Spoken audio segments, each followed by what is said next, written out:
Yeah, Hubbard is not recognized in the literature. He never wrote anything, of course, and he was a charlatan as well. I mean, he built airplanes.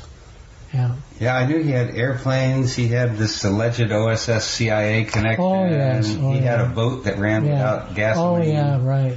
And Myron told me one time that, that Hubbard, he lent Hubbard money, and then Hubbard came back and wanted more money, and she said, well, you haven't paid me back what I've got. And so he talked Myron into giving him money. And he said, what? He said, Myron's so sweet. He says, what's wrong with me? And I said, well, you're stupid and Hubbard's smart. What else? He laughed and laughed and laughed. But, Myron is so seducible. Oh, he's such a gentle person. He's almost an innocent at times. Yes, he is. And so Hubbard was just the opposite. But this paper of Myron's I brought up this morning, it starts out with a meeting Oscar Janiger had in February of '79, which is like 20 years after LSD started being researched. And he describes Hubbard's presence there. He said Hubbard was there in a marshal's uniform, complete with badge, gun, and ammunition belt. So, he must have been something else. Yeah, because Hubbard was, all of our model was from Hubbard, because Hubbard was the guy who taught my brother-in-law and Duncan Blewett. And that would explain why St. Veronica's Veil, that painting, is used throughout your... And a single red rose, the Rose of Sharon. We used a single red rose all the time. And I always had that picture there, and then I always had a picture of the Buddha, too, because a guy painted one for me after a session that he had. Gorgeous. It's up with my daughter now in Washington. But... Well, Hubbard, although he didn't write anything, didn't record anything, he's very difficult to find any documentation on. And yet he had a really profound influence. Profound. He was the father of all of this stuff. He was the one, the Saskatchewan group that was on schizophrenia was mimicking psychosis. That's what LSD did. It mimicked psychosis. So they thought, well, if they made people psychotic, they could figure out, how to cure psychosis. And Hubbard said to them, it's easy to make people crazy, but you want to make them sane. And this is how you do it if you want to make them sane.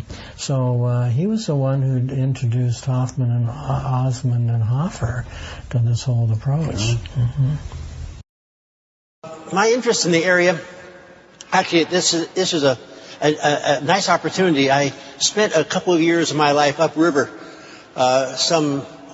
60 or so years ago, more than that, at Harvard, where I had the unfortunate pleasure of having a national scholarship, which got me in there free.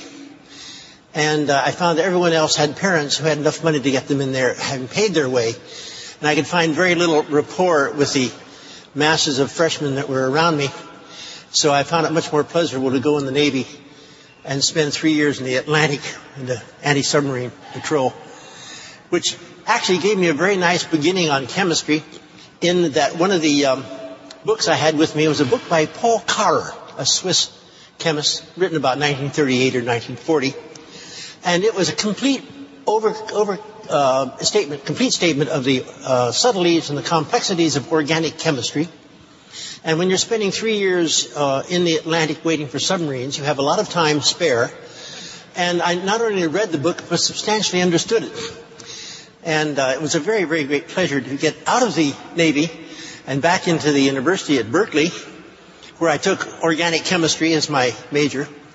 And the greatest compliment I had was from a fellow named Cason, who was a lecturer there or professor at chemistry. And he said, by the way, he met him in the hall during the second year of organic chemistry. We're having a midterm this coming Tuesday, and you can take it if you want to. which I thought was quite a compliment because I was the average on the first midterm was something like 62 points out of 100, and I had 100%. And he didn't know exactly why. I mean, I could answer the questions without any problem because they were all in Paul Carrer's book, and I had memorized the book. That's, I think, honest, not much. Anyway, after that, I got into my AB in chemistry at Berkeley, a PhD in biochemistry at Berkeley. Got involved in a little laboratory. There were 5 of us called Biorad Laboratory. That's now a multi-million-dollar operation. Had I stayed with them, I would have been a very, very rich millionaire with ulcers at this point. And I'm very glad I split the scene when there's still only 5 of us present. Did a little radioactive synthesis in their name. Did some postdoctorate work at Berkeley. Went to Dow Chemical Company. The Dow Chemical Company out with a branch of it there in Pittsburgh, near the Bay Area in California. And it's there that I really got initiated into what turned out to be a very important change in my life. I had my first experience with mescaline. About 1960, about 45 years ago. 400 milligrams of the sulfate, and had a good babysitter. And I'd explored a great deal around various psychoactive drugs. This is supposed to be an erotic thing. That is supposed to be an amnesia thing. Each of these had their own name. I had heard about mescaline, had never tried it. And that one day, that 8 or 10 hour experience, really changed my life for the next half century. I was totally fascinated with a drug that could get in there, allow you to see things you would not normally see, and yet you knew to be valid. I have a reasonably limited knowledge of colors. Suddenly I saw colors that I had never really appreciated before. I could look at a flower and observe the beauty of a flower, could not open the flower, could not touch it, but I observed the beauty of a flower. I had memories from childhood that I knew were valid, but I had not thought of them for years. It was a very, very delightful experience, but mainly what impressed me most thoroughly is that that experience was clearly not due, the contents of that experience were not in that 400 milligrams of the drug. The drug, what it did, it catalyzed my mind. It got my mind back into that particular area. So I looked upon these materials as being catalytic, not productive. They do not do what occurs. They allow you to express what is in you that you had not had the ability to get to and express yourself without the help of a material. So this really caught my fancy, and I said, if this little 400 milligrams of something could be an effective catalyst to reveal back to me what I had done, what I had seen, and such, there is a great potential here for medical use. And that caught me with my little knowledge of chemistry and my intense curiosity as what was going on upstairs in my head. As it was revealed by this mescaline experience, I really went into a true new direction of chemistry. We're talking a lot today already about experiments with mice and with rats and with various animals. In my own case, the only animal I used was the human animal. I presume this is now a little awkward because of the various national and federal regulations that have come in. But I find that still the human animal is the only one that is really effective in evaluating and comparing these various psychedelic materials. And the work I do is still involved in that direction. But the real charming thing, and the really, to me, exciting thing, was the fact each thing you came up with was a new material. It had never been made before. So you're looking at a white crystalline solid in a little beaker there, and you've never seen it before. No one in the world has seen this before. As far as you know, no one in the universe has seen this before. It's a new thing you've just made. And it's never seen you before, so you, in essence, have no dialogue at all. How much do you start with? How much material do you use as a first experiment on a new chemical that's never been tried before by anyone? Well, obviously an amount that's small enough that it will not have any effect. But how small an amount is that? There's a very interesting additional nuance in this relationship that I developed over a period of time, that you go with great caution, decide what is an amount that would have no effect, and take 1/1000th of that amount. It doesn't take much, it takes time, but it doesn't take much more chemicals because you use 1,000 up to where you were, you'd use another milligram perhaps. And so each of these materials had to be learned as an individual new meeting. And one of the outgrowths that I discovered is that the beauty of your final results of finding out what the effects are, you really can't be wrong. Because you'll say, I found that this material caused a visual enhancement of that and a recall of memories of this and this and yonder. Anyone else who tries it, who finds the same results, will say he is right. Anyone who tries it and doesn't get the results says, what did I do wrong? So in essence, you come up with a winner very nicely. So the thought occurred to me, if you have an alkyl group that's DOB and DOI, DOM was the one that got off into San Francisco under the name of STP. I don't know if any of you are young enough to have known San Francisco in the 60s, but there was a STP, not DNP, STP I should say, was very active at that time, and it was turned out that I found out that it was indeed DOM under another name, STP. They said serenity, tranquility, and placidity was the name for it, and no one knew what placidity was, so it became serenity, tranquility, and peace, which was a little bit more understood. To the police authorities who did not like this idea of this going around, they didn't know what it was. They called it too stupid to puke, which was their counterpart to the days of the Haight-Ashbury clinic. And it was, at this time, I was up in the hill in the medical school. And this was going out there and had no idea what STP was. One of my compounds, I had talked at a conference back in the East Coast, here in the East Coast, about a week or two earlier, and I had talked about the material and gave it structure. And I suspect it was just synthesized from this seminar I gave. Anyway, the bromo, funny world. The bromo compound, iodo compound, it occurred to me, maybe it is because this alkyl group was active, and you have what's called a lipophilicity or hydrophobicness, where something likes something that's fatty. And maybe if I put something on there that was water-loving, like a nitro group, it would not be active when it goes into the neurotransmitter receptor site. I put the nitro group active. Well, maybe it likes both. It was putting its tail into this receptor site, going to the right that's lipophilic and to the left that's hydrophilic. What about putting a group on that is not philic at all, namely fluorine? So I put on, I think it was a trifluoroethyl oxy analog, so I felt this would probably not be active at all, also active. So just getting the tail of the 4-position that molecule into the receptor site produced activity.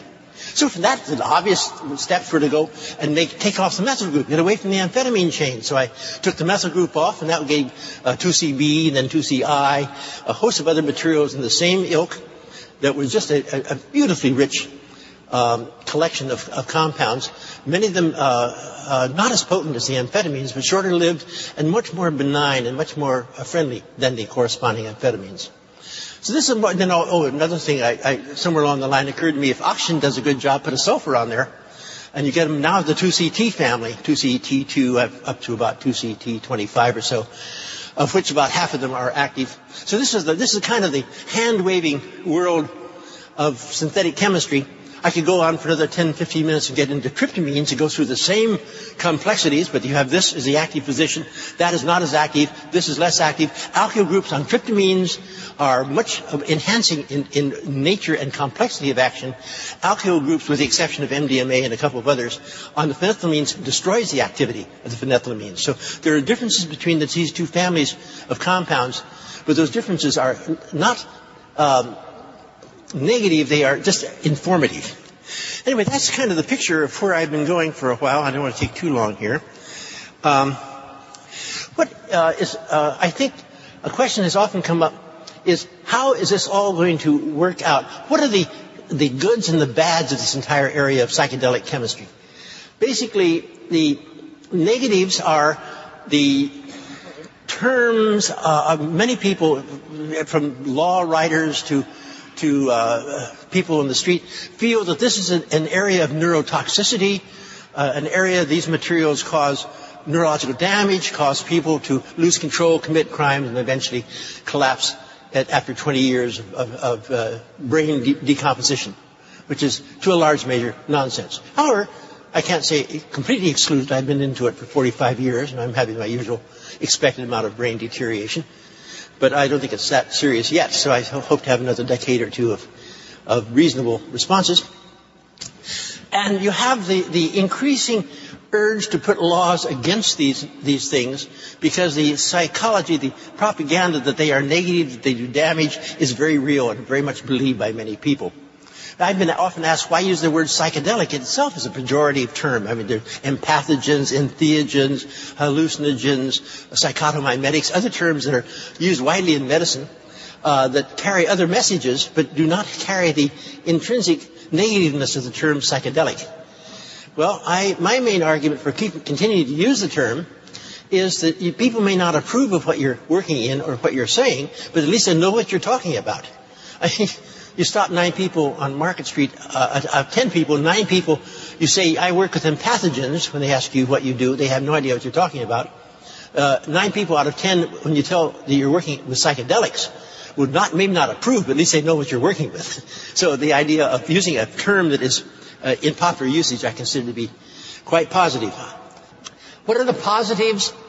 I consider the positives to be my main incentive for doing the work I've done for the last half century and continuing to do it now, is I believe in this collection of materials you're going to develop tools that are going to answer many of the questions that have been brought up today. Namely, how can you find out how the brain works you can use a rat? How does the mind work? What kind of a probe can you make to look at the function of the mind?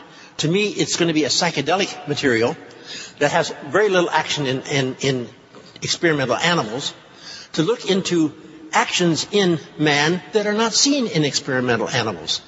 Maybe the idea of using these materials as eventual research tools, I consider to be extremely, extremely valuable.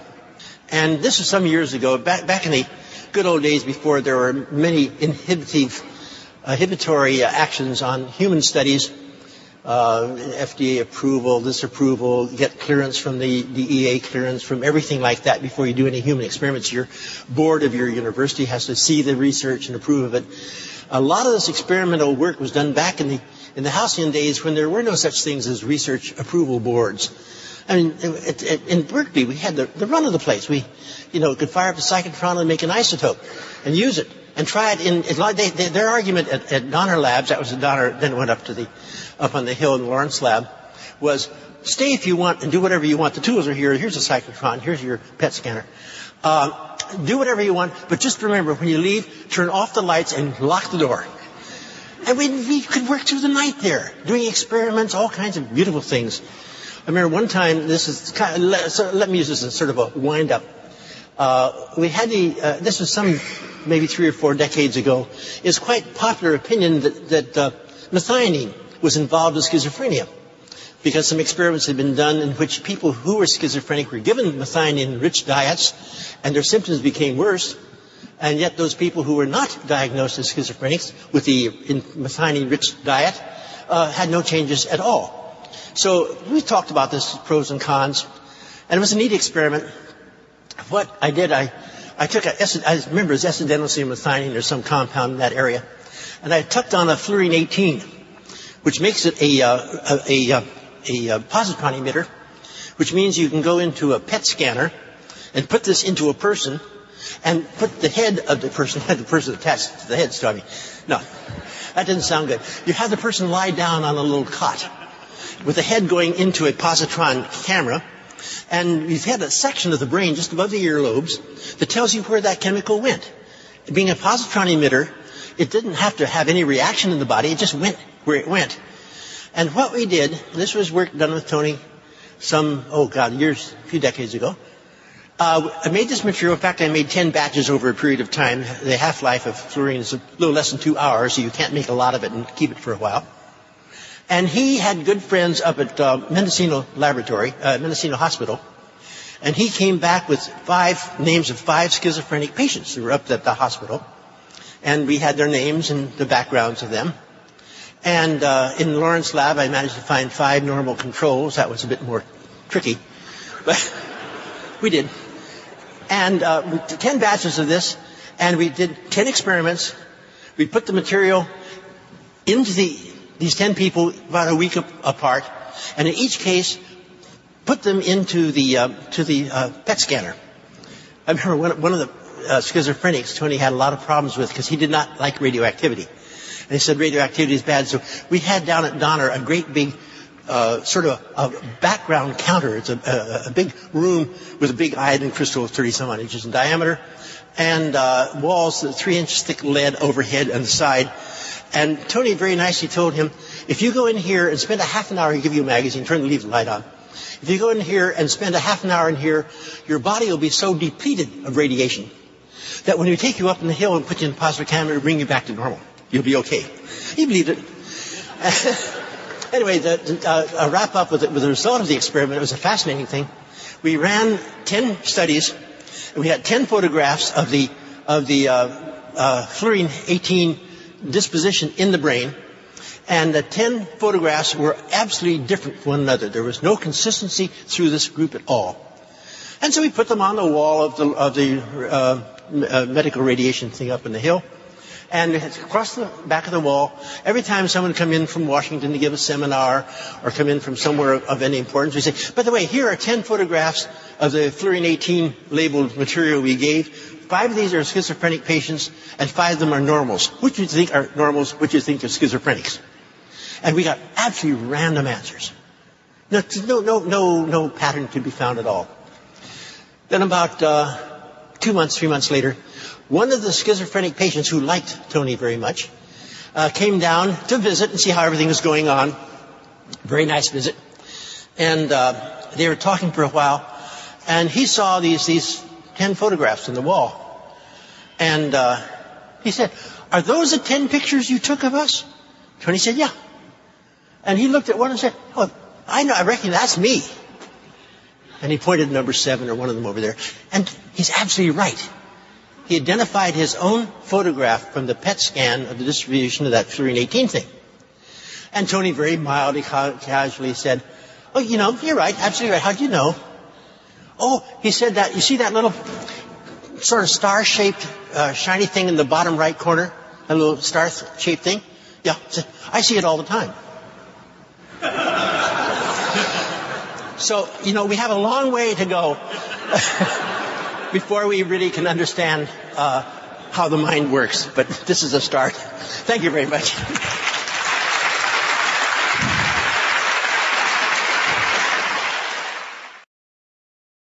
My interest in these compounds is that they let you open up the doors inside your own psyche.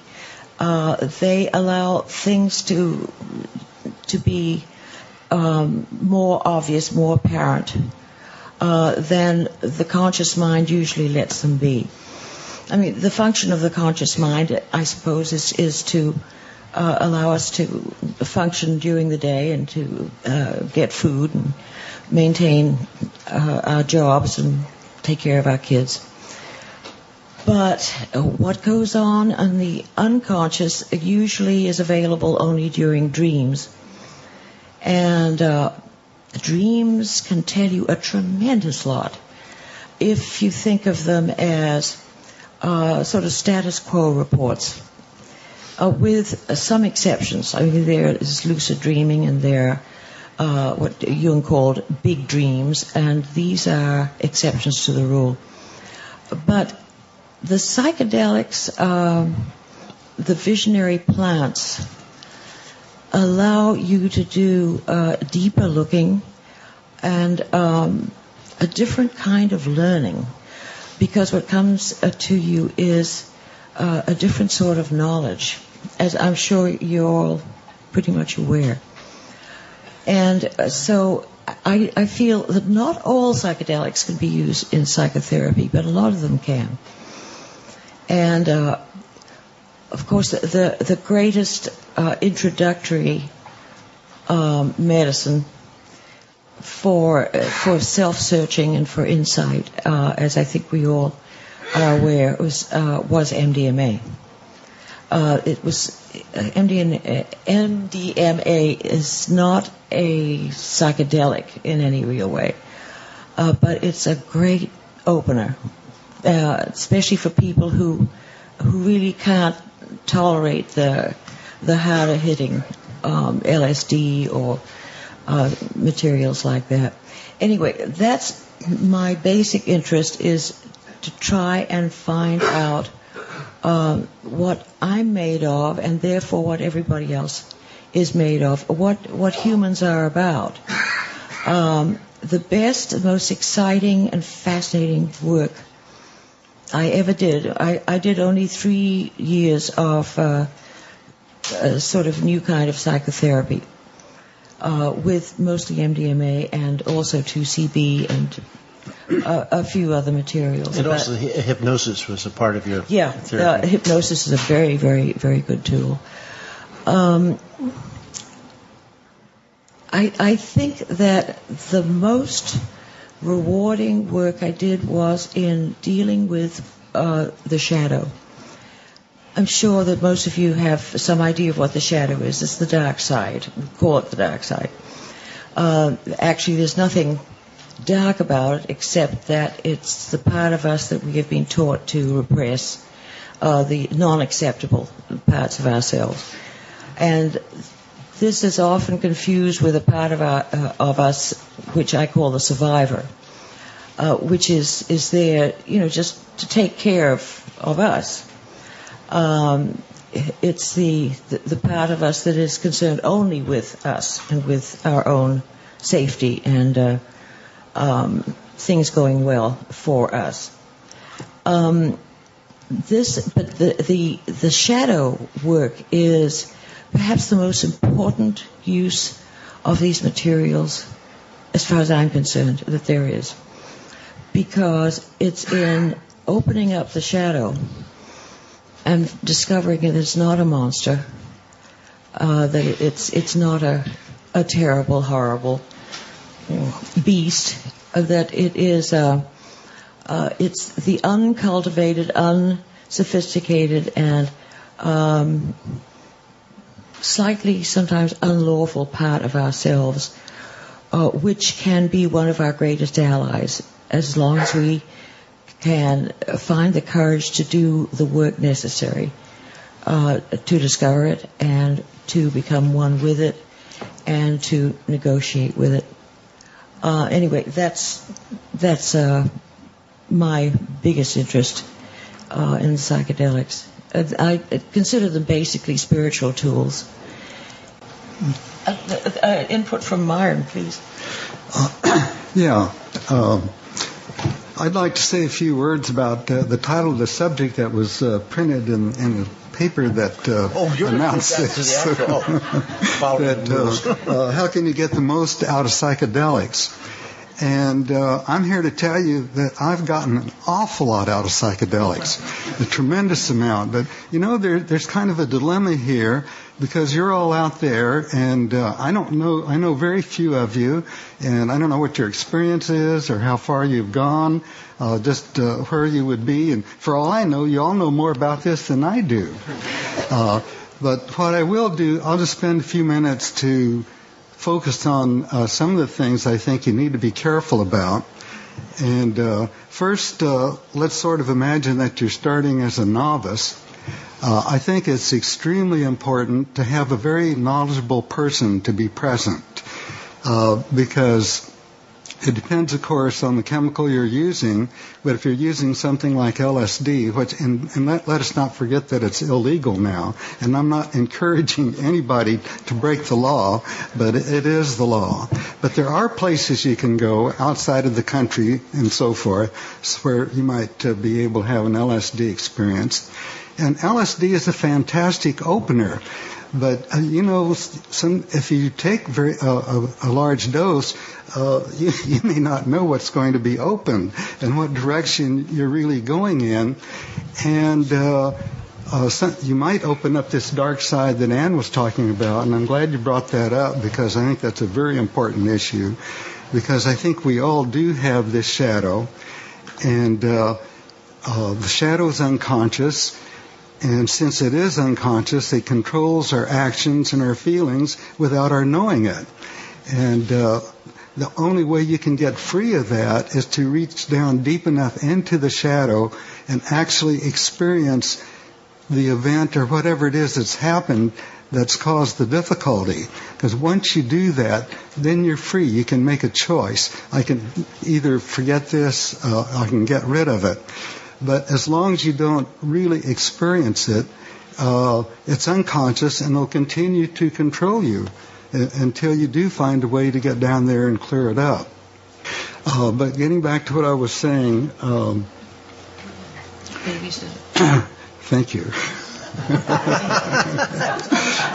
So it's very helpful to have someone, and I've learned more about this. I have to say that when I first got into this, I was really, really uptight and repressed in a lot of ways, and I never really could feel other people. And gee, just in the last couple of years or so, and well, I'll add something to that in a minute. But in the last couple of years or so now, I get where I can feel people's energy. And then I began to find out if you're having a hard time, if there's a person sitting with you and they're a good person and a knowledgeable person, that's an enormous support. And it makes it a lot easier to work through these things. But also, it's easier to get into this dark material because at the same time, these chemicals are opening to your deep inner self. And if you ever reach your deep inner self, that's pure euphoria. That's pure beauty and wonder. In fact, if you really get in there, it's beauty and wonder beyond any way of describing. So that is there, and so that's your friend waiting to help you if you begin to clear the junk out of the way so that you can reach deeper and deeper in and begin to contact that material. Well, somebody once asked me, is it dangerous? And the answer is only if you fear death by astonishment. Do not give way to astonishment. Do not abandon yourself to wonder. Get a grip. Try to get a grip and notice what we're doing. Pay attention. This is the mantra. Pay attention. Pay attention. On DMT, these entities, these machine-like, diminutive, shape-shifting, faceted machine elf-type creatures that come bounding out of the state. They come bounding out of my stereo speakers if I have my eyes open. They are like, they're elfin embodiments of syntactical intent. Somehow syntax, which is normally the invisible architecture behind language, has moved into the foreground. And you can see it. It's doing calisthenics and acrobatics in front of you. It's crawling all over you. And what's happened is that your categories have been scrambled or something, and this thing which is normally supposed to be invisible and in the background and an abstraction has come forward and is doing handsprings right in front of you. And the thing makes linguistic objects. It sheds syntactical objectification so that it comes toward you. They come toward you, they divide, they merge, they're bounding, they're screaming, they're squeaking, and they hold out objects which they sing into existence or which they pull out of some other place. And these things are like jewels and lights, but also like consomme and old farts and yesterday and high speed. In other words, they are made of juxtapositions of qualities that are impossible in three-dimensional space. What they're like is, and in fact this is probably what they are, what they're like is they're like 3 and 4 and 5-dimensional puns. And you know how the pleasure of a pun lies in the fact that it's not that the meaning flickers from A to B. It's that it's simultaneously A and B, and when the pun is really funny, it's an A, B, C, D pun, and it's simultaneously all these things. Well, that quality, which in our experience can only occur to an acoustical output or a glyph, which stands for an acoustical output, in other words, a printed pun, in the DMT world, objects can do this. Objects can simultaneously manifest more than one nature at once. And like a pun, the result is always funny. It's amusing. You cannot help but be delighted by this thing doing this thing. There was a question earlier about where do we go from here? And my feeling is that we see through scenarios and myths so much that all we can do from here is be true to ourselves from moment to moment. Because every time we say, well, where we go from here is up, we are already sending a whole structural thing forward. Well, I'm very willing to do that. Yeah, I understand, as long as you don't get trapped in them. Yeah.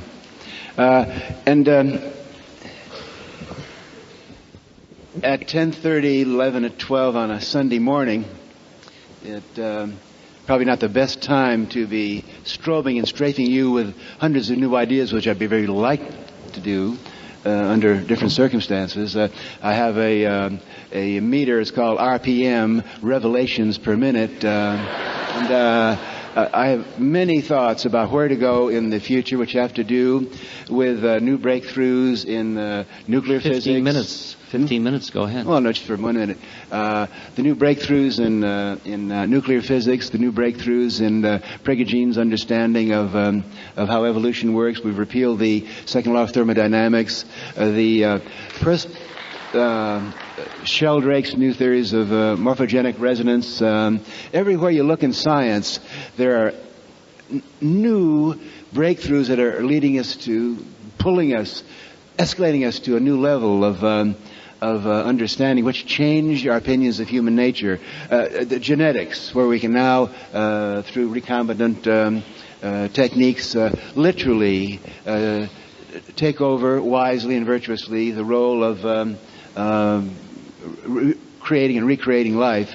The new brain research, the personal computers of Job and Wozniak, which are, I think, as important as the introduction, certainly, of the printing press. The new brain chemistry, the new concepts of sociobiology, the new understanding of social demographics, neurogeography that tells us where you are determines who you are. Habitat determines species. I could go on listing dozens and dozens of breakthroughs and experiments in science, the new astronomy, all of which seem to center on this one issue, that our species has come to a position where we can intelligently and virtuously determine what's happening with our own brain, with our own DNA code. We can move our bodies, move our equipment, move our brain.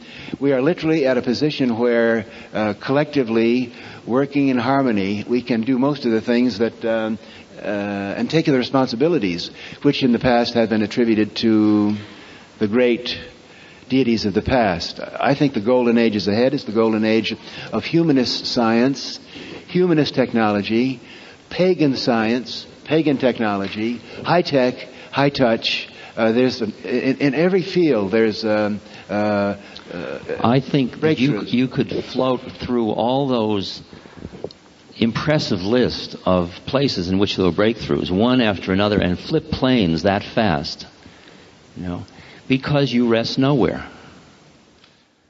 And so if from that place, it all is this incredibly creative act, and you can do anything and you can play any way you want to. But the place we share is the place that stands nowhere. Not the place that's caught in these spirals that involve intellectual advance or now we know it, so on. That's all like little ripples on the ocean.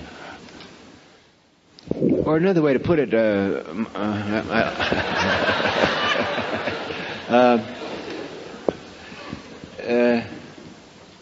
we're moving from one star system or one galaxy or one spatial resting place from another. It's the old particle wave theory. We jump the void, and when we're in that void, we're together, and we may land on different planets, different lobes of the brain. There's no getting away from the fact that it's all on-off, void structure, form structure. Atomic physics tells us that. The brain works that way, so that... am I more interested in the many landing places and you more in the void? I don't think so. No. I don't think so. I think we're just sharing an ecstatic delight in the uniquenesses of the way the form manifests. I mean, I'm really an appreciator of the way you are manifesting this lifetime, and you of me. And in a way, it's because we rest in the place behind that. If we're busy being you and me, it's exciting. And I don't want to be not you and me, but I don't want to be only you and me. Okay, that's all. I think we've escaped that trap. I think we do most of the time. I know nothing about the future. On the other hand, there are very fascinating differences between us. And to say this is not to make invidious, that's the glory and the wonder of it. And we mustn't just go away feeling that it's all wonderful and mellow here on Sunday. Yes, it is mellow, but there are also a long list of exciting contextual differences that are kind of fun to bring up. And why don't you list them? Well, I listed some of them then. I'll tell you, for example. Give me a whole list. I'll tell you, for example, when Richard uses words like God... or spiritual, and occasionally you call upon the name of Christ, I think, wow, that's... The great way is not that's difficult. Far out. The great way is not difficult for those who have no preferences. When love and hate are both absent, everything becomes clear and undisguised. But make the slightest distinction, and heaven and earth are set infinitely apart. They have the form and the formless. You know? But yet the words do have semantic meaning. And as I said at the beginning... The fact that you're reacting to those is your problem. It's your attachment. I use God the way I use it. Why should that upset you? It's none of your business what words I use to talk about what model. They're just scenarios. It's like Walter Cronkite saying that's the way it is tonight. That's just the way Walter Cronkite thinks it is tonight. But I also think of the semantic meaning to other people. Yeah. What the word God would mean or the word Christ would mean. I think it means a mystery, a doorway to an unknown, an unnameless Yahweh,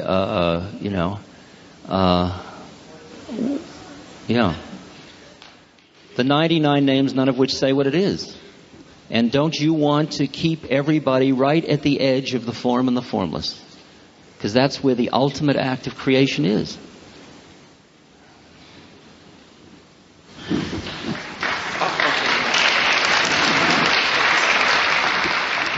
For some people, God is a total drag, and for other people, it's a doorway. And I just send out as many doorways as I can, because all the doorways lead to the same place as far as I'm concerned. Somebody's used every one of them.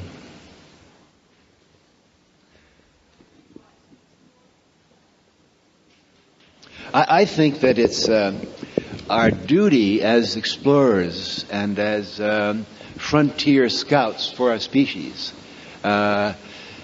to invent new terminology. We don't say, well, I went out in the spaceship and I climbed the mountain and I went over the hill and I found this incredibly new terrain and I'm going to call it God. Let's call it, New Jersey.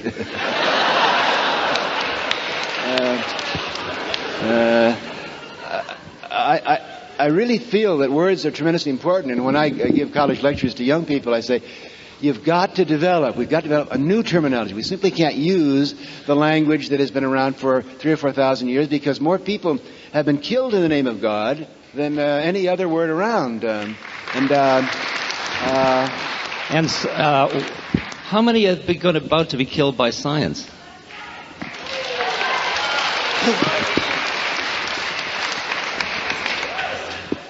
Well, I never use the word science unless I use the adjective pagan science or humanist science or.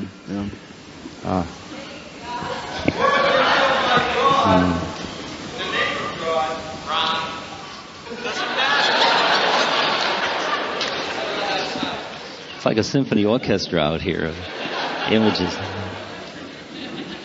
Did you finish that? I didn't hear that one. Question over here. Yes, I was wondering, it's addressed to both of you.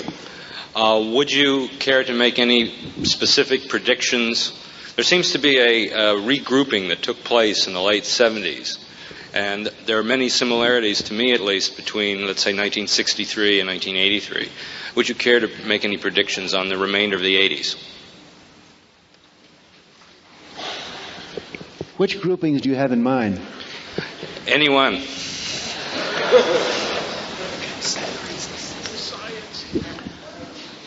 I'm very uninterested in the way in which shared awareness manifests, whether it gets groupy or not. I mean, what I experience is what I just call a Martian takeover of a shared awareness that when you meet somebody, you can look them in the eye for a second and you know, they know, you know, they know, and there we are. And I don't need that I have to wear badges or join clubs for that. So I'm not sure whether mass movement in the sense that I don't think numbers is necessarily the only, that's power, worldly power is the only way social change comes about. I mean, I really feel it's much more interesting than that, much more so. So, he's talking about the 80s. Do you vote? Yes. You do?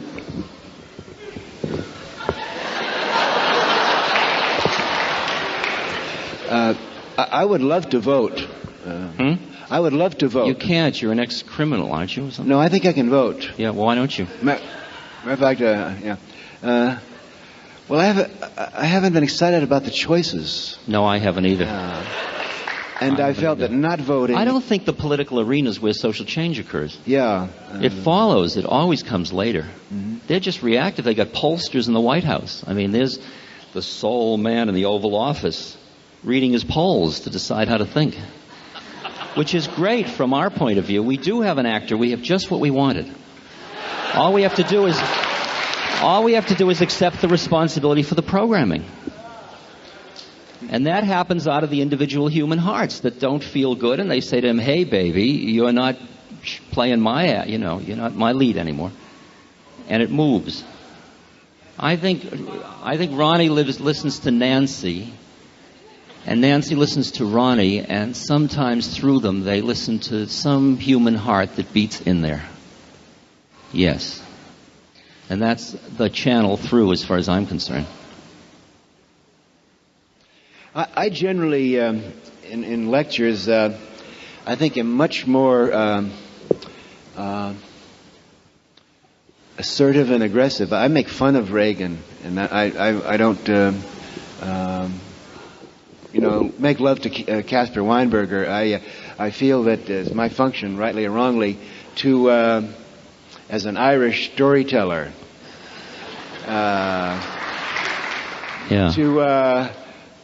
to play that role of making fun. A storyteller lives in the world of good and evil. Yeah, of good and evil. Yeah. But you and I both can play in the world of good and evil without getting caught in righteousness. So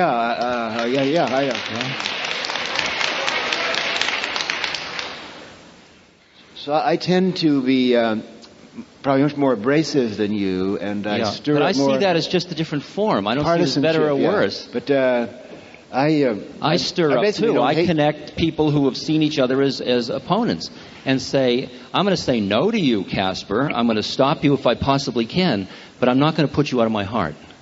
And that means something. That's opening a gate that's been closed for too damn long. I agree with that. I spent about 4 years in prison and 2 years in exile, and I have papers, freedom of information stuff on what the government was doing. They were really following all of us around. They were really doing rather dirty tricks to us during that period. And yet, I am always prepared when I meet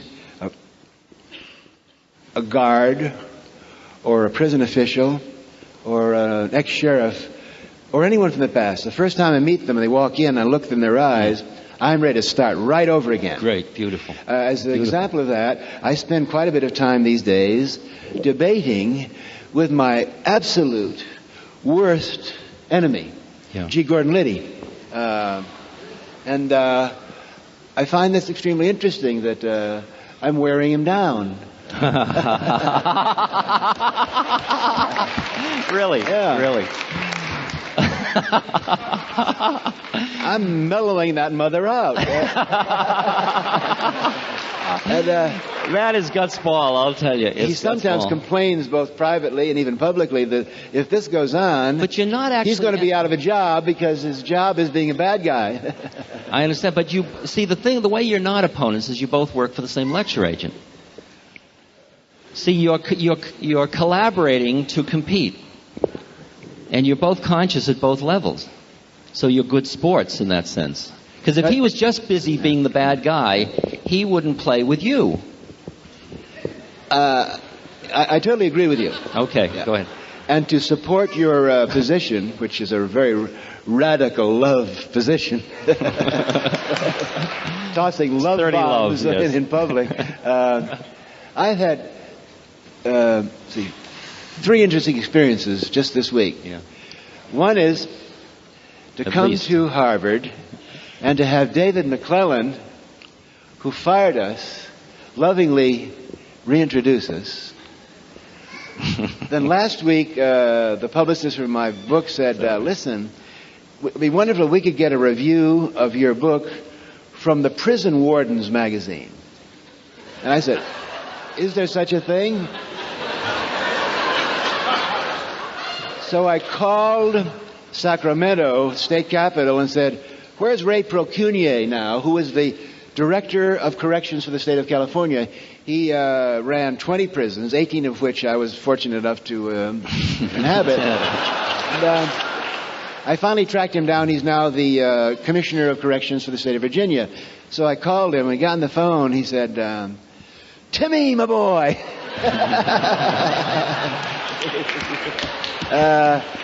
What's the matter? Are you in trouble again? You need some help?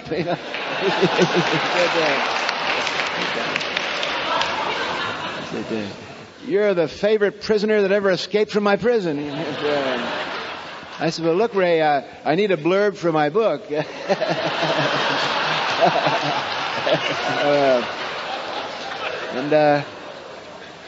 Then, day after tomorrow, I'm going to be debating G. Gordon Liddy, who started his career by walking into my bedroom on an April midnight and busting me and my wife for the possession of peat moss. These reunions of people that used to be on other sides of teams, I think is something that's happening right now. Not just in my life or in your life, but I think we all are getting that feeling that it's time to get it together and move on. I hear that.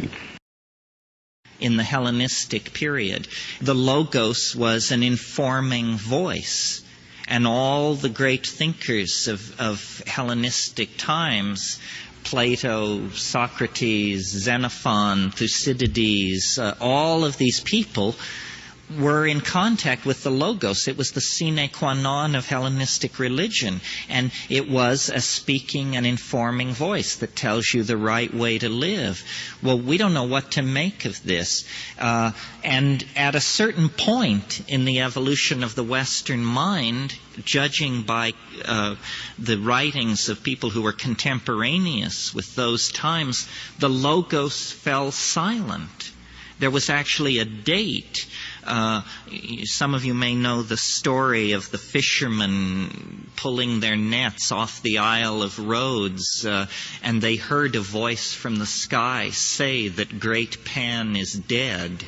And this was at the change of the eon, the beginning of the age of Aquarius. It was almost as though there was something in the ancient world that has gone latent, that we can no longer touch or imagine. Gordon Wasson, who discovered with his wife Valentina the mushrooms, told a very interesting story in one of his books about how in Mazatecan, the people who are speakers of Mazatecan, when they chant what the mushroom says, they have created a special form for this, which goes like this. Zabuzz, zabuzz, zabuzz, zabuzz, tse. This word tse means says.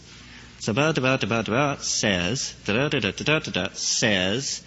I didn't know this at the time I took mushrooms the second time, and in my head I heard the mushroom speaking in English, but adding the word says to the end of the sentence.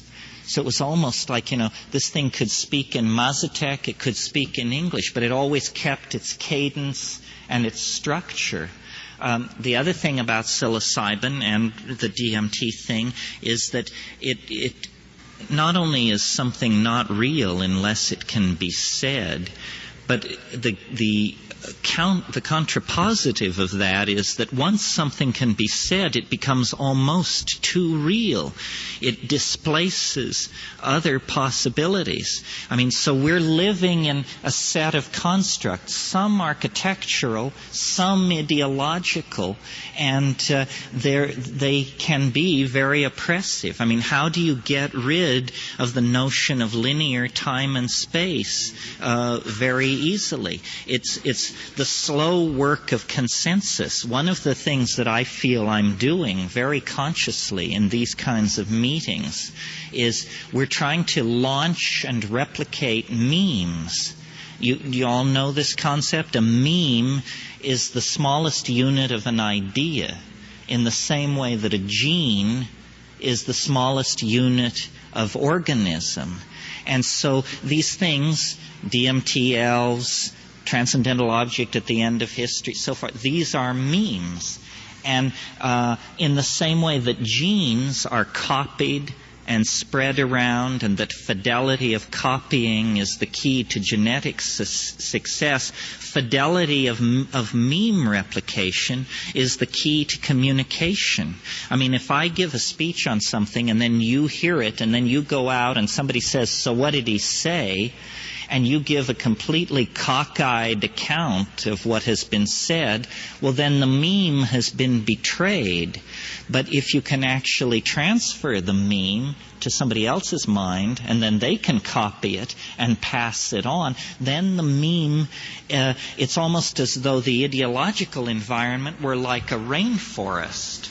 Or a coral reef. Evolution is taking place. Stupid memes, dumb memes have short lifetimes, and they disappear, and memes of great power are able to thrive in many intellectual and ideological niches, and to make many marriages of convenience with other memes, and so they are stabilized and passed along. Somehow we have to become hip to the power of language, and instead of just willy-nilly creating linguistic structures sort of ad hoc, we need to begin to consciously engineer our linguistic intent. And then, so far in the 20th century, this has not been a program with a very happy history, because only jerks have gotten a hold of it. Nazis and people with narrow social programs. They say, we're not going to call each other Mr. and Mrs. or hey you. Everybody's going to call each other comrade. And then this will create the notion of comradeship, which to a certain degree it does. But, manipulating these things for political ends, the Jews, it was okay to put Jews in ovens because the official language for talking about Jews was that they were Untermensch, subhuman, not like us, whoever we are. So once the definition had been changed, people said, well, it's okay to mistreat Jews. You know, they're not even really people. And this kind of thinking goes on all the time. It's called stereotyping, and it always is an easier substitute. It's a cheap substitute for clear thinking. David Brown asked me the question, what about life after death? And it was somewhat of a sidebar. The Buddhists at the folk level in India do say you cannot attain enlightenment unless your mother is dead, which is a kind of an odd notion, seeming to imply that she had to precede you into hyperspace. When you die, what you do is you literally, as appears to happen, you dissolve. And where you go is forward and backward into time, not like a gas released into time, but along the tracks and trails of the genetic machinery. In other words, you flow into your children, and you become, let's make a very simple model and say at the moment of death you become your children and your parents. A few moments later, you become your grandchildren and your grandparents.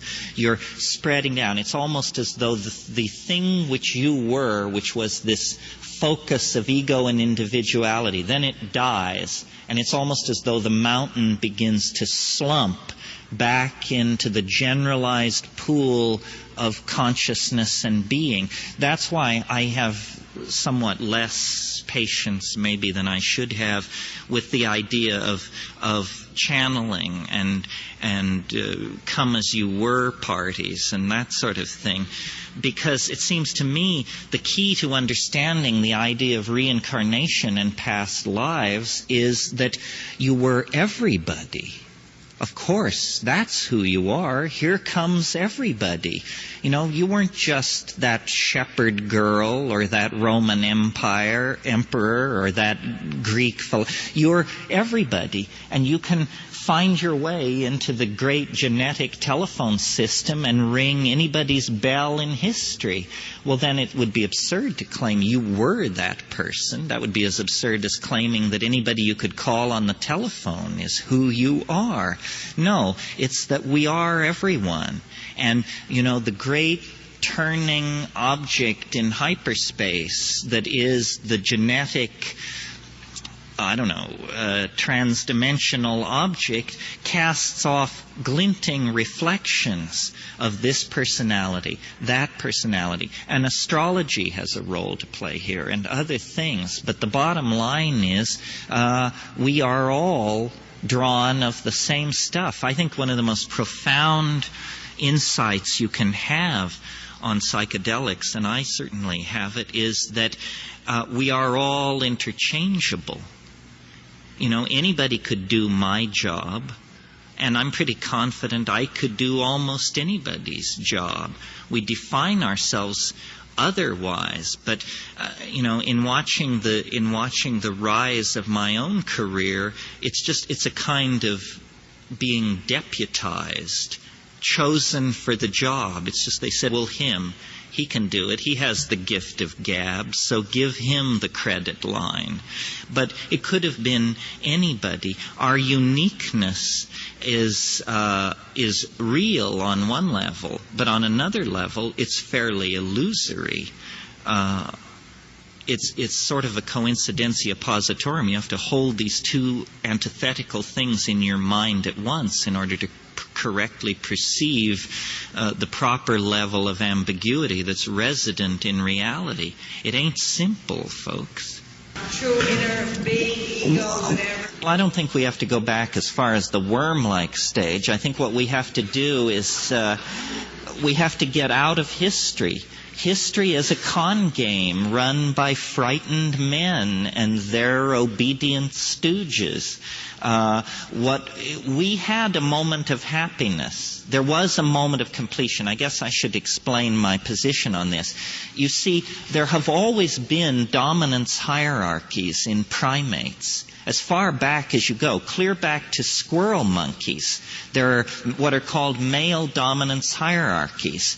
Well, so then in us, this was interrupted by psilocybin use over a period of probably a couple of 100,000 years. The psilocybin, forget that it's psychedelic for a moment. Just think of it as an inoculation against ego. And so for 200,000 years or so, it was a dietary item which suppressed this normal monkey behavior. And so then females were shared. The sexual style was orgiastic.